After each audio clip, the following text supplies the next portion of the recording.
It's the Locked On Flyers podcast for Thursday, February 22nd, your daily dose of Flyers news, analysis, and high quality content that is pretty pleased with that win against Chicago. Yeah, it wasn't a trap game after all. Your Locked On Flyers, your daily podcast on the Philadelphia Flyers. Part of the Locked On Podcast Network, your team every day.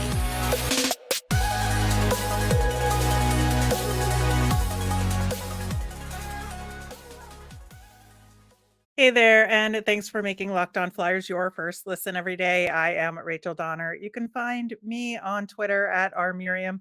I'm here as always with Russ Cohen, who's on all your favorite social media apps at Sportsology. We are at Locked On Flyers on Instagram, Threads, Blue Sky, and Twitter as well. You can find us on YouTube or on the SiriusXM app or anywhere you listen to podcasts. Subscribe to get our latest episode as soon as it's available here on the Locked On Podcast Network, your team every day. And before we get into that 3-1 win against Chicago, just want to remind everybody this was something that we mentioned on the Monday show that today is the Rowan University annual day of giving, and they have a women's hockey team that is ACHA Division 2 that, sometimes these programs don't have the full support that they need. And days like this, if we can throw them some extra money, maybe they can afford that extra bus ride, some more equipment, uniforms, all Yeah. those things that add up for a developing hockey program. And so we'll put a link in the show notes to the day of giving for Rowan University in South Jersey. You select Rowan sport clubs in the area of giving drop down, and then women's ice hockey in the fund drop down. And hopefully, we as a community for Locked On Flyers can help support this really cool program in South Jersey. Yeah, it'd be great. So for the Flyers versus Blackhawks, we talked on yesterday's show about Ollie Lixel maybe getting an opportunity in this one, but alas, he was a healthy scratch, and they went with the same 11-7 lineup that they did on Saturday. They did. I mean, I'm not going to keep railing on it. The pluses and minuses, they're mostly minuses as far as Lixel goes. So, yeah, I didn't feel great about that. I know. I just really feel like he could have been out there and it would have been fine. And they didn't Yeah. really need Stahl in this No. game. Like they just didn't. No. And I really think that it, given all of that, and you really look to what the Flyers' defensive structure was in this game, right? And especially in the third period, because if you're saying you need Stahl in there for some leadership and for, holding on to a lead and things like that, they did not need him for that in this No. game whatsoever. No. No, not at all. Definitely could have used Lixel. Shame they didn't, but, it is what it is. Right. Now, I do want to talk about that third period a little bit because I think the Flyers did such a great job in the first and second period of really like controlling the game in terms of, I Mm-hmm. wouldn't necessarily say pace necessarily, because the Blackhawks do have strong players like Bedard and whatnot that were really fast. And I think help create a fast paced game overall. But in terms of the structure of the game and who was in control and who was getting second chances, like the Flyers absolutely controlled the first and second period. The third period was the exact opposite of that. You look at all the numbers, the scoring attempts, or like the shot attempts, the scoring chances, high danger, hugely lopsided in the Blackhawks' favor for that one. But Yes. I did not feel as nervous as I sometimes do in these situations where a team just turns it on the third period and the Flyers are turtling or, they're flailing, they don't know what they're doing. I still felt like the Flyers were under control, even though they were kind of letting the Blackhawks dictate play. Yeah, I think that's fair. Um, it went the right way. I think they did do what you said. Uh, the only thing is like while their defense did do that, well, I should say defensively, Chicago's defense did that too. The Flyers' high danger chances were not great. And so that Yeah. was something where, that was maybe, one of the negatives. And remember, they were facing Arvid Soderblom, who's really not a great goalie. You knew he was going to give up 3 goals. You pretty much knew Chicago had to score 4 to win. He's never all his last games, with the exception of like 6 that he's given up 3. So, I would say the Flyers did what they needed to do, but they didn't overwhelmingly do it on the stat sheet. And I think that's what you're getting at. Yeah, I think so.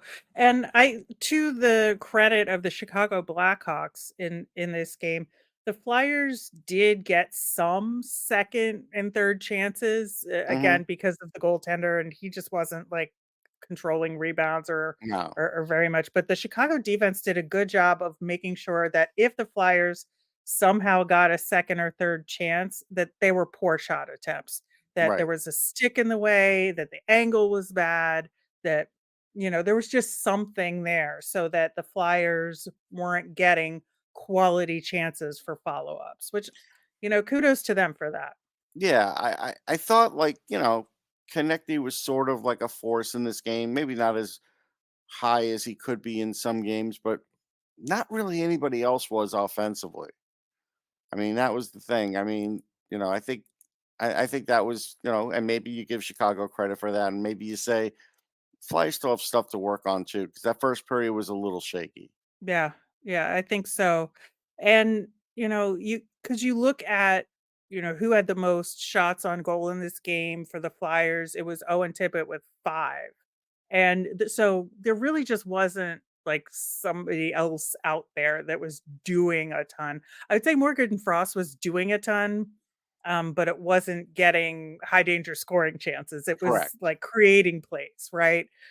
And I think that Sean Couturier was doing, some of that with the minutes that he had. Again, a little bit fewer minutes than Yeah. maybe you would like to see in an ideal world, but you understand why he's only like maybe a little above 16 minutes in this game. And, I think that you have the Travi who were basically like the main guys out there, right? Because I thought Yes. Travis Sanheim was pretty effective in this game as well. Yeah, he was. The other interesting thing is, Dickinson did kind of beat the Flyers in the faceoff dot. That was the thing. They Yeah. weren't sharp in that. Yeah, and I think that also led to, some missed opportunities for the Flyers to get more in. Now, again, Flyers won this game. They won it handily. Mhm. So, you're just looking for room for improvement here. You're not Yeah, yeah, yeah, saying that's what we're they talking about.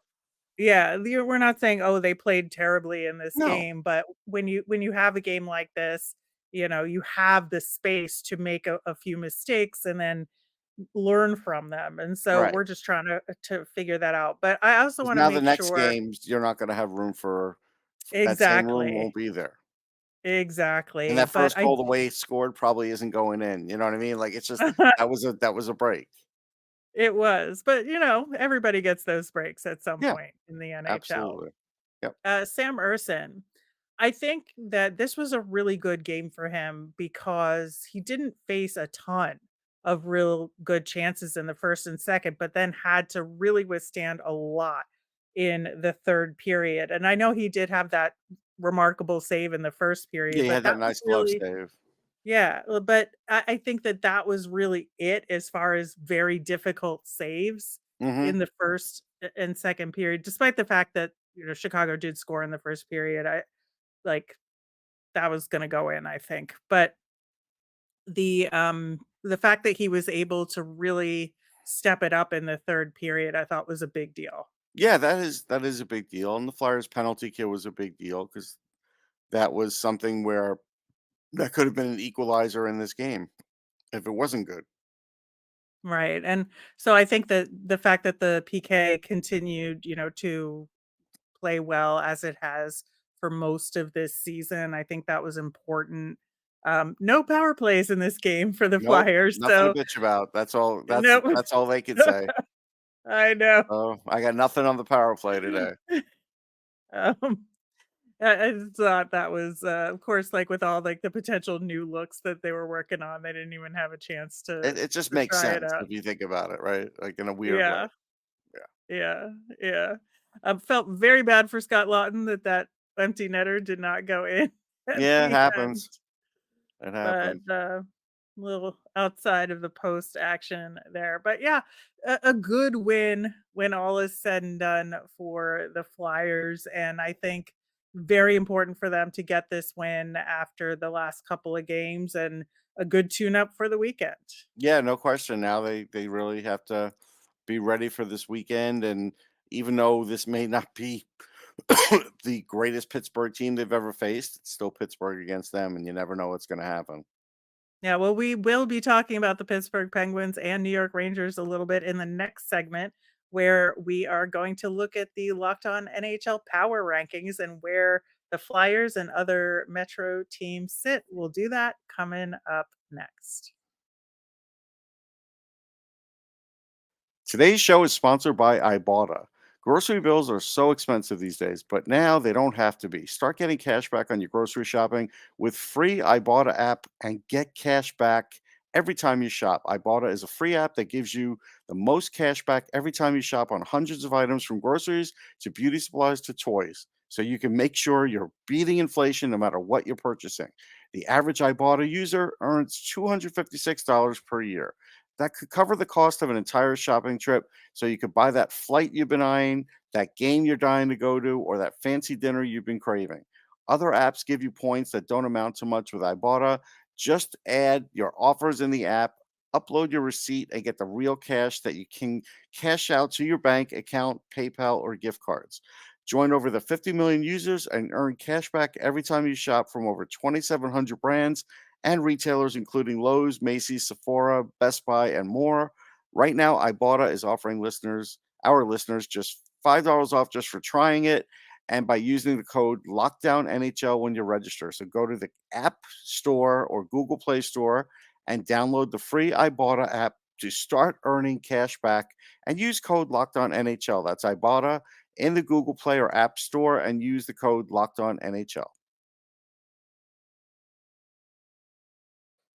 On tomorrow's show, we will, of course, be previewing the weekend back to back against the New York Rangers and Pittsburgh Penguins. That is going to be a tough set of games, especially against the New York Rangers, who are doing pretty well these days, Russ. Yeah, they've managed to sort of right the ship, even though they've had some injuries and such. Uh, Igor Shesterkin may look like he's starting to play better, but they have Jonathan Quick. Either way, they're pretty good in net. They are getting some contributions from Lafreniere lately, so that's sort of their secondary scoring has sort of boosted them. And then you have the usual suspects for problems, with Kreider on the power play and Zibanejad on the power play and just anything on the power play. And Panarin's Panarin. He's, like a Yeah. top 5 player in the league practically. So Right. So, in thinking about the New York Rangers, it brings us to our next topic of the day, which is the Locked On NHL Power Rankings. And we don't normally touch on these on the show. They do a full episode every Thursday on Locked On NHL that goes over various incarnations of the power rankings. You should check it out. Sometimes it's the full league, like we're going to talk about today. And sometimes it's by division. Sometimes it's individual players like top defensemen, all of that stuff. So check that out, Locked On NHL.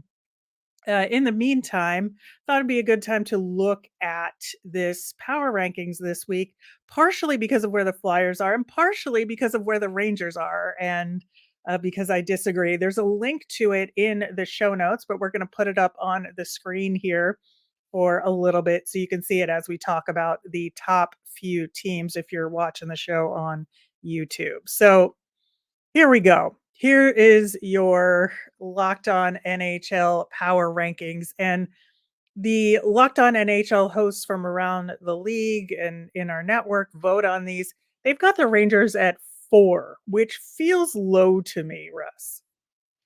that feels, well, yeah, I would say I would put Colorado ahead of them. Not sure about Dallas. Dallas has not been as hot lately, but I'd put Colorado Right. ahead. I think 5 would be the fair spot for them, though. You think? I do. I Yeah, I guess maybe I'm just thinking in terms of who's ahead of them that maybe I would put below them, and maybe it comes out in the wash if you put the Avalanche back above them because I feel like, the Canucks aren't as strong as they've been. Right now they're sitting at number 2 on this power rankings, and I think the Bruins aren't as strong, although they're playing well and they're very good. I just almost think the Rangers should be above one of those two teams. The Panthers are at one. Totally agree with that. But what's your take? Yeah, yeah, I agree with the Avalanche part. Um, otherwise I'm good with it. What's interesting is when you do something like power rankings, as hot as the Oilers have been all year, if somebody put them 2, I'd be like, that's probably okay because again, what are they like 30-9 or something? They're just on a heater that isn't stopping any Right. or hasn't really stopped. So, and I feel like while the Hurricanes have gotten better, they're not quite um where the Rangers are right this minute. And then, the Bruins at 3, I might argue. But mhm, that's Right. not it's not too bad. I think I would have Vegas ahead of Winnipeg though. I think Winnipeg has dropped a Yeah. little bit. And I think I would have Tampa ahead of the Flyers. I think Yeah, I think that's the thing for me, right? yeah. Is that right now the Flyers are at 12 on this list and they're one ahead of Tampa and one below Toronto. And I feel like both of those teams are significantly better than the Flyers at this point. Now, I don't know that there's anywhere for those two teams to go further higher than they are given who else is above them, Right. right? But I do feel like the Flyers should be below those 2 teams and maybe knock them down to 13 here because the 2 teams below the Flyers on this list right now are the LA Kings and the Detroit Red Wings, and I almost might put the Red Wings above the Flyers as well. The Kings, though, are such a question mark that I'm honestly not sure what to do with I know them. they've rebounded since I called them dead. But I don't know if that's going to last. They're still looking for goaltending. The Red Wings are weird. They're playing a little better now that Kane's playing better. Nobody really knows though at the deadline if they're really going to be buyers or sellers or both. We've seen that too. Like nobody knows. So those teams are really kind of in question. I think I would have the Blues ahead of the Islanders, though. I think the Blues have played, better and made more of an impact than the Islanders lately. I mean, I guess they really thought that one point the Islanders got at the Stadium Series was special. I Ugh. don't know. That must have been so demoralizing. Oh Like, yeah. the Flyers loss at the Stadium Series, I think, was bad, but not as demoralizing as what No. happened to the No, Islanders. the Islanders one's bad. Like, that one left a mark, and honestly, it's funny because I think the Devils are in the right spot, but they probably At shouldn't be, 18 but here. I'm not even sure they should be there. But there's not really another team after them that's any better. Like, I think they're just there because they're there. They haven't even earned their spot lately. So, they Right. beat the Flyers, yes. After that, they look just as bad as they look good in the Stadium Series. So, well, like I said, it's kind of like I guess inertia has them there because Nashville's probably not making it, and then after that, no offense, the rest of the list, but does it even matter? Well, I mean, I think so to some degree because you look at the 3 teams underneath the Devils and you have the Preds that you mentioned, the Wild and the Flames, and I feel like with the Wild and the Flames in particular, they're like Jekyll and Hyde teams that you just Yeah, literally don't know who's showing up to any particular game. You have a Wild game where Kaprizov gets a hat trick and, makes the team look good, but then sometimes it's just brutal out there for them. yeah, and honestly, I think I would have Calgary like 25. I Yeah, do. But that's just me. I think they're going to end up there. The weird team here is like the Sabres because they shouldn't even be at 26. But then I look at the other teams and I'm like, all right, I guess they're there, but it doesn't mean they're any good. They just end up being at 26. And the Penguins, uh, yeah, they're just disappointing the world, I guess. Yeah, they're at number 24 on this list, underneath the Washington Capitals, who have also struggled even with OV scoring at this point. But yeah, I think it's just a tough season. And right now, other than maybe two guys, everyone's on the trading block, according to Kyle Dubas. So it'll be interesting to see how things pan out for them. But yeah, I mean, below that, I'm not sure it matters. But as far as Metro Division rivals and teams we got to worry about for the Flyers, um, I do think that it They're all is. in play. That's the crazy Yeah, part. yeah, that's the thing about it, is that even teams ranked 23 and 24 on this power rankings list are still in it. Right. They're all in play. So there's none that they could really um in their division call like an easy win, a guaranteed win. Yep. Well, we'll check in again as we get closer to the trade deadline, or maybe right after the trade deadline, as that effect will look on this list. But we are continuing our series getting ready for the 2024 NHL Draft, and today we're going to take a look at Carter Yakemchuk coming up next. We're all driven by the search for better, but when it comes to hiring, the best way to search for a candidate isn't to search at all. Don't search, match with Indeed. Use Indeed for scheduling, screening, and messaging so you can connect with candidates faster. And Indeed doesn't just help you hire faster. 93% of employers agree Indeed delivers the highest quality matches compared to other job sites. They leverage over 140 million qualifications and preferences every day. Indeed's matching engine is constantly learning from your preferences, so the more you use Indeed, the better it gets. Listeners of Locked On Flyers will get a $75 sponsored job credit to get your jobs more visibility at Indeed.com/locked on. Go to Indeed.com/locked on right now and support our show by saying you heard about Indeed on Locked On Flyers. That's Indeed.com/locked on. Terms and conditions apply. Need to hire? You need Indeed. Locked On has launched the first ever national sports 24/7 streaming channel on YouTube. Locked On Sports Today is here for you 24/7, covering the top sports stories of the day with local experts of Locked On, plus our national shows covering every league, including Locked On NHL. Go to Locked On Sports Today on YouTube and subscribe. So Carter Yakemchuk, another right-handed defenseman, Russ. I like what you're picking so far for us to talk about. Always a good position. And he is a little bit older. He's already 18 and he'll be turning 19 in August. 6'3", 194 pounds, a little bit of a big boy there on the blue line. And He's got some room to build on for sure. He probably could max out around 220 if he wanted to. Uh, yeah, there's a lot of things to like. The right-handed thing is interesting though because there's going to be a point where they have too many right-handed shots. But again, they have Tortorella as a coach who always moves guys anyhow, so it probably yeah, doesn't matter.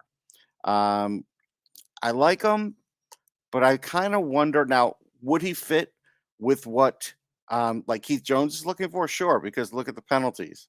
He fights, he hits guys from behind. I mean, he's got an awful lot of pims, but he's got an awful lot yeah. of talent too. So it's an interesting mix. Right. So he is currently first in the WHL with 24 goals in 52 games played. He's on the Calgary Hitmen, where Travis Sanheim and Igor Zamula both played. So Yeah. there's a little bit of a Calgary Hitmen pedigree on with the Flyers defensemen in recent years. And he is also fifth in the WHL in points for defensemen overall. So you're right. He's a guy that's a little bit of a bruiser, but he can produce as well. No, he can produce. He's got good speed. Uh, I do like his one timer. It's fast. It's fluid. He he's a very good passer. He's got like you said, that right hand shot, which is valuable. The other thing is his first pass sometimes is a little risky, so they'd have to kind of dial that back a little. But look, he could put points up in games, and I do think the Flyers will need a point producing defenseman more than they need uh, a defensive defenseman. Yeah, and you can never have too many of those in your system, in my Right. opinion. And I think that some of the guys can rotate side to side, like you're talking about, and some can't as well. But I think that there's enough guys in the Flyer system who can do it that I Yes. wouldn't be concerned if Carter could only stay on the right side. Right now, he is ranked somewhere between 11 and 24, but he has been rising on a lot of people's lists specifically because of his output so far this season, and that there's a potential, for him to reach a WHL record for points or goals by a defenseman. I wonder if he'll even be around when the Flyers pick. It's a good question.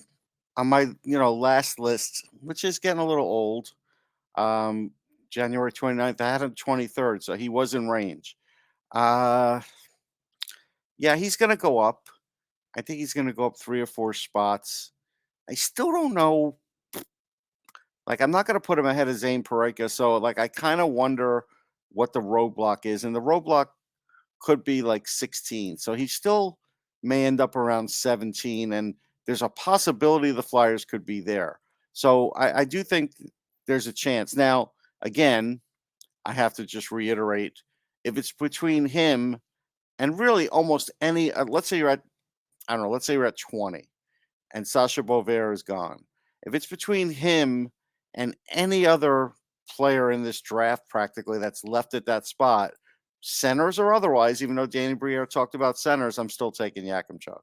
Interesting. Yeah, that was kinda gonna be the next thing I wanted to ask you about because, we did talk about that yesterday that, Briere's and Jones wanna target a center in this draft, but there's more defensemen as Yeah. far as the quality players, and so you have to think with a guy like this is a Flyers style guy, like textbook, right? With Yes. being rough and And tumble, probably a but second also pairing guy, yeah, most likely, and that's fine. But he is a Flyers kind of guy, and so that's the thing. The center that I get, he's not going to be a top liner. He might be a second liner, but most likely he's going to be a third. Just on the exchange rate, I would take the higher quality defenseman. But also, I think again, this is still a weakness of the Flyers having the offensive push from the blue line. They need more of it. They need more of it in their system. I'm not going to count on Oliver Bonk playing, the bumper in the NHL. I don't think that's going to happen. right. So, I think that's just right now a fun junior thing, but it will change. So yeah, there's not a lot of high octane guys right now on the blue Right, line. and most of what I read about Yakimchuk said that, his ceiling is a 2, but he's most likely gonna end up a 3 and possibly Yes, a 4, but kind of the median there was he's like your 3rd defenseman, right? So, right, and kind that's of like fine. mhm, That's what you kinda wanna build for. I mean, when he's there, yes, Sanheim will be there, and York will be there, and you think Drysdale will be there. You never know. Drysdale's contract, when it comes up, depend on what he asks for and how he's doing. Like, I'm not gonna count him as a guarantee for, the next 6 years because I don't know. So, he could be that next guy, or he could be after Drysdale. Either way, it's fine, and then Bonk's in there too. So that's where you have some good competition. You never know what's going to happen with injuries and otherwise, and it's better to be overstocked for that. yeah, I think so, and, yeah, everything like except for the Pims, like you said about this kid seems really Flyers like. So I certainly hope that the Flyers brass consider him if he is available and not just go for a center. But I don't know. They don't listen to us a lot when we tell them to take defensemen. Seems like they almost ignore us.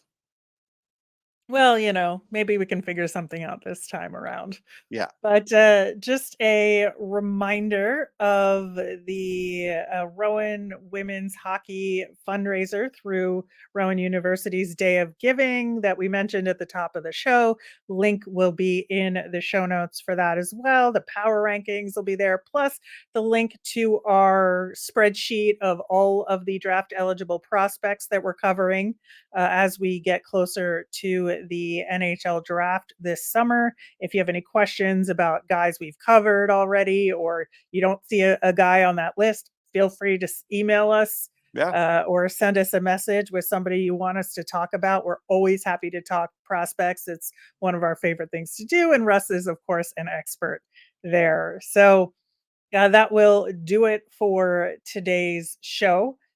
We will be back tomorrow talking about those pesky Rangers and Pittsburgh Penguins. I'm Rachel. I'm on Twitter at rmiriam. That's RMIRIAM. I'm Russ. I'm at Sportsology, SPORTSOLOGY. Have a great day, everyone.